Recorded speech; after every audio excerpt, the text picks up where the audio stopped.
Africa Content TV.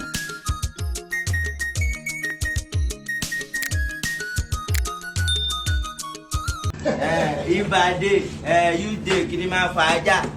You go see madman with Mokala Pelu Cabis. I'm going to do Pelu Cabis. God bless you. Mokala. Oh, nobody grace. Oh, the Debbie. Oh, the Mama. Oh, Mokala. I go grace. I go blessing. I go Yalakaso. Give my father. Give my go far. Give my. Oh, Ale. God bless you. I go Ibadi. 2 years. Kilima 500 years. I remember that. God bless you.